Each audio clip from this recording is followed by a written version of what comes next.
I think all of us in medicine know that there is a difficulty with diversity, both in terms of the medical care given to those who are in underdeveloped minorities, as well as in the doctors themselves.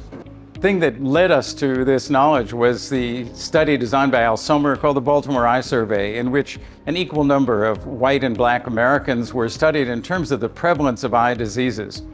And it became apparent after that study that there was 4 times more glaucoma and glaucoma blindness among African Americans compared to European-derived Americans. This should lead us to take action, not only in improving the care for African Americans, but in identifying the reasons why such a disparity exists.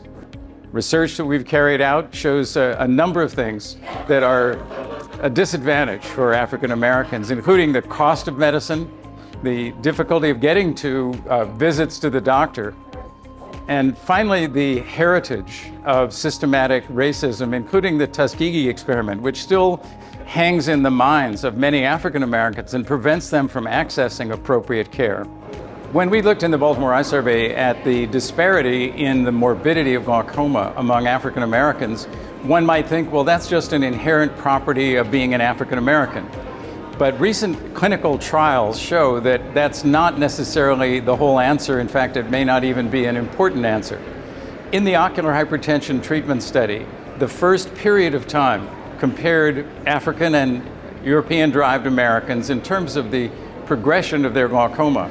And under conditions where everyone got free medicine, where everyone was assured to come for their visits, where the study coordinators were actively following people, there was minimal difference in terms of the way in which glaucoma blinded people. In this case, of course, blinding wasn't occurring, it was a development of initial glaucoma. That study continued on for 20 years, but during the final 10 years of that study, patients entered what you might call typical care or usual care. In other words, they had to pay for their medicine. They had to make it to the doctor on time.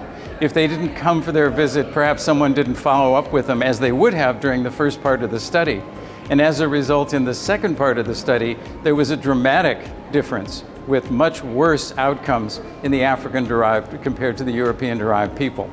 And I think studies like this show us that it's part of the difficulties the healthcare system is having with dealing with diversity in developing equity in healthcare.